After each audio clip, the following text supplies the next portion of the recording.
Welcome to the Igniting the CEO Within podcast, where we interview successful, high-level professionals to discover lessons they've learned throughout their career that can help ignite that CEO within you.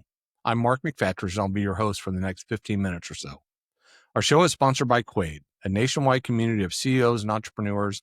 Quaid has developed a platform for CPA firms, financial advisors, and other professional services firms to deepen existing relationships, attract new clients, add advisory revenue, and impact the lives of CEOs and entrepreneurs. If you'd like to learn more, go to quaidcircle.com. I'm super pumped to get to hang out today with Courtney De Ronde. She's the CEO of Forge Financial and Management Consulting out of Des Moines. Courtney, welcome to the show. Hey, Mark, thanks so much for having me. I'm excited. I can't wait. You have your hands in all kinds of stuff. And with that, you get exposure to just a tremendous number of leaders. And if you had to think back and look at some of the folks that you've seen lead and been around, some traits separate the really great leaders from the not so great leaders. What would you summarize those to be? Yeah, I would say there's a lot of different things, and I have some principles that I believe in. But if I had to sum it down to just one thing that stands out the most, that's kind of foundational to everything else, I think the most successful leaders recognize that they have to be growing and scaling themselves at a faster pace than their organization. They have to be preparing themselves to lead the organization that they're building. And so when we're casting vision now for 3 years from now, I have to be not just leading my team to make that vision come to reality. I have to be ready to lead that organization that looks different down the road than it does now. And so it's that constant kind of time traveling between where we're going and where we are, and recognizing that as leaders, we have to grow faster than our organizations do, or we won't have the leadership infrastructure to support what we've built and created.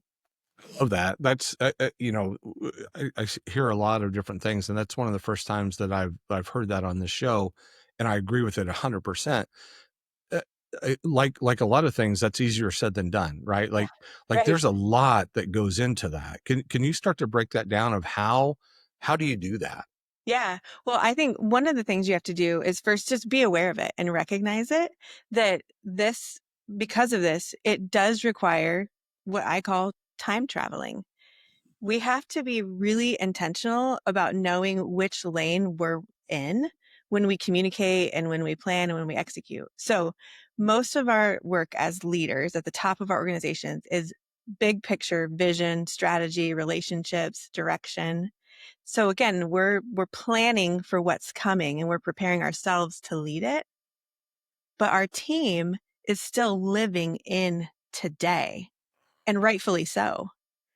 But we create a ton of friction and confusion when we start mixing these two worlds. When we go off and we come up with some big exciting idea that to us is down the road, then we tell somebody in our team and all of a sudden they're thinking, are we doing this? Are we doing this now? What does this mean for what we're doing? What are we changing? What are we keeping? And so one thing is just being aware that we are time travelers and our team needs to live in the present of our operational realities. And we need to keep visioning and forecasting and preparing for what's next, and only cross those lines with like tremendous intention in how we communicate it. So that's one of the things I would say. I'll pause there, let you react to that, Mark. No, that's amazing, right? And you're right. Sometimes we as leaders we get into trouble, right? Because we we've thought through a lot of these vision things in our head for a really long time. And then when we roll them out to our team to help us implement, that we forget that they're hearing it for the first time. Right. Yes. And, Yes. and, and it, we can have the tendency to be like, come on, catch up. And they're like, wait a minute. I've sat on this for like 3 minutes. What do you want me to do? Yes. Oh, you're exactly right. Yeah. So the first problem could be we tell them too early. It's not fully baked yet, and we create chaos. Second problem is what you just said. By the time we do tell them, even if it is with a ton of intentionality, we can forget that this has been living within us for weeks, months, years, and it's new to them. You're exactly right. Yeah. So to allow yourself to be a time traveler as a CEO or a business owner, you've got to take steps within your own organization to allow that to happen. How do you Yeah. do that? What does that Yeah. look like? So for me and what I've seen with my clients that I work with, the way this works is you have to establish other leaders around you. Somebody has to keep leading the existing organization today. And most likely, as you grow and scale, like this might work early on. The leader, the founder might be able to balance thinking about what's ahead, preparing for what's ahead, and facilitating all the operational leadership of today. But as you grow, that's just not feasible. Things get way more complex the more successful and the more established you get. There's more clients, there's more people, there's more leaders, there's more complexity. And so you have to start developing a leadership team around you that you're cascading some of these old responsibilities you had onto so that you can keep moving forward and they can keep the existing business functioning and sustained and growing, but they're not as focused on big picture company wide vision and strategy as you are as the CEO and leader. Yeah, I 100% agree. I think, one of the challenges that founders especially have is that trust to empower that leadership group around you to carry that out. Yes. Yeah.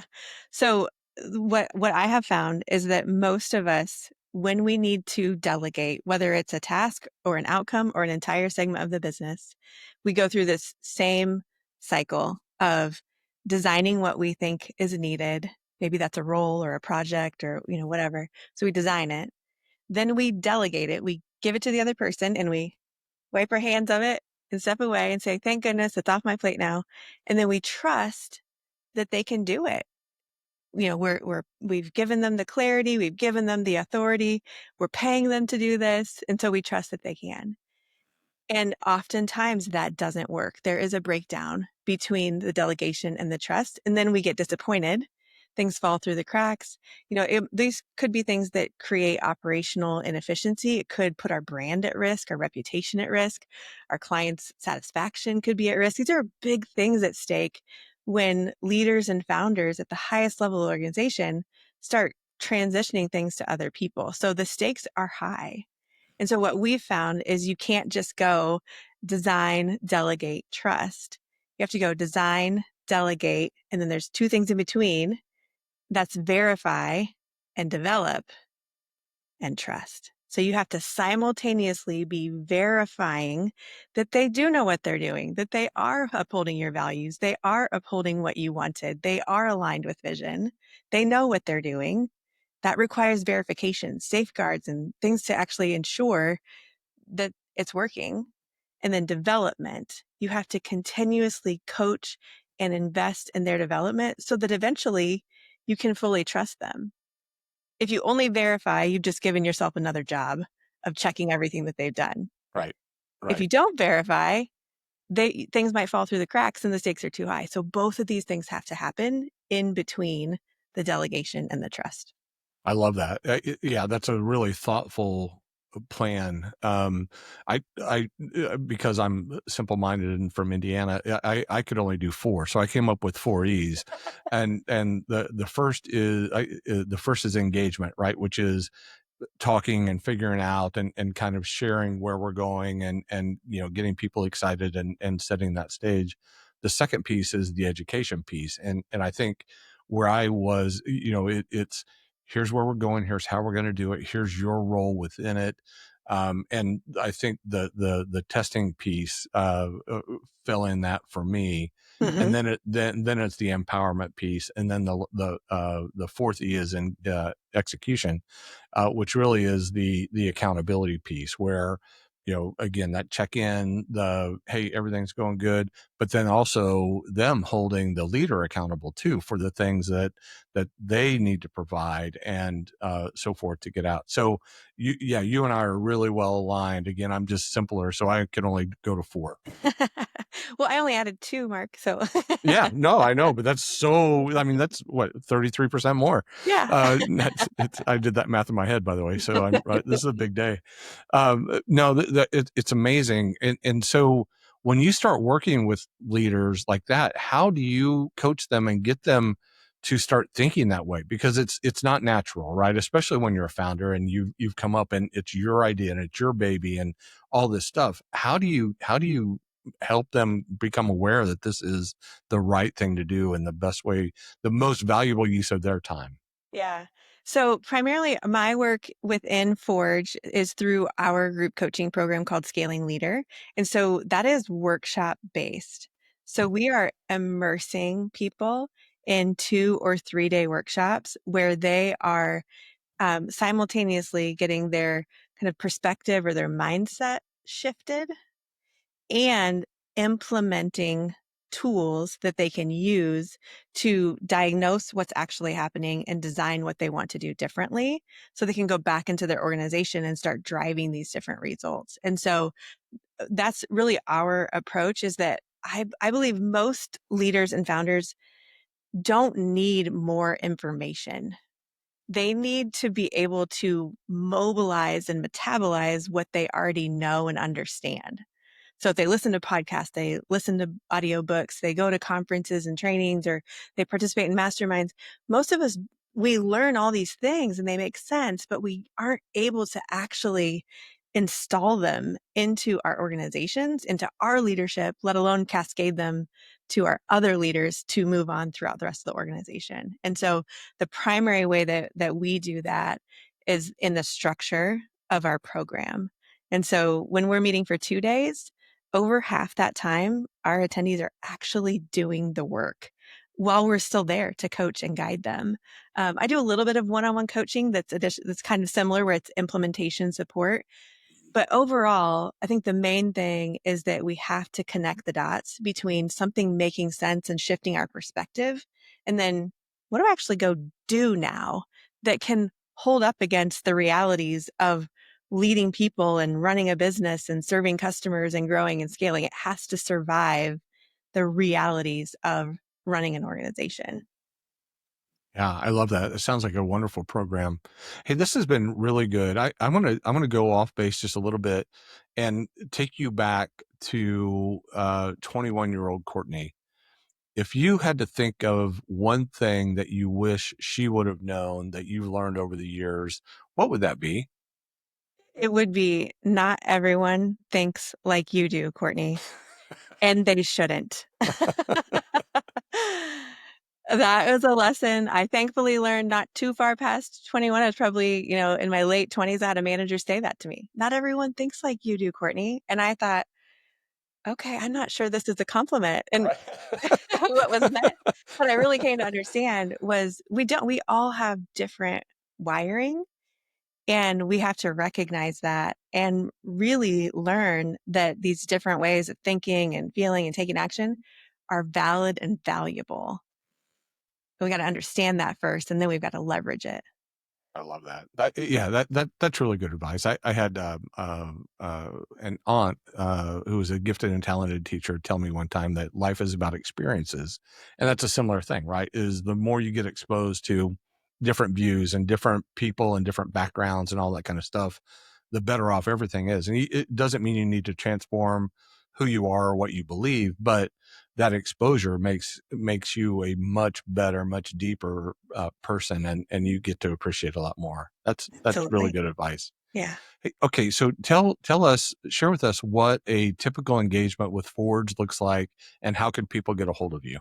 Yeah. So we do both financial and management consulting. So on the financial side, we provide outsourced accounting. So virtual CFOs, controllers, those types of services. We have an audit practice that provides external, assurance for financial reporting. We have a tax team that provides guidance and consulting and preparation for those clients. So our tax team only works for our audit or virtual CFO and controller clients. And then on the management consulting, that is where I get to really help leaders and business owners with the concepts that we've talked a lot about here today. And that's primarily through Scaling Leader, which is our group coaching and leadership development program where we're hosting quarterly in-person events. So people enroll and they join us quarter after quarter to step away from the whirlwind and learn and start to apply these various concepts to scale themselves and their organizations as they continue to grow. So you can find me on LinkedIn at Courtney De Ronde or at forgeahead.com. And that's from there you can find all of those various services that I just mentioned. I love it. Courtney, this has been amazing. Thank you for taking time and hanging out with me today. Absolutely. My pleasure. Thanks so much for having me, Mark. All right, y'all, we've done it again. We found another amazing leader to share her insights on that path and what you should do when you get in that CEO seat. As we wrap up, I want to remind you that Igniting the CEO Within is sponsored by Quaid, a nationwide community of CEOs and entrepreneurs. Quaid has developed a platform for CPA firms, financial advisors, and other professional services firms to deepen existing relationships, attract new clients, add advisory revenue, and impact the lives of CEOs and entrepreneurs. To find out more, visit quaidcircle.com. Until next time, keep igniting that CEO within you. I'm Mark McFatridge. Thanks for listening.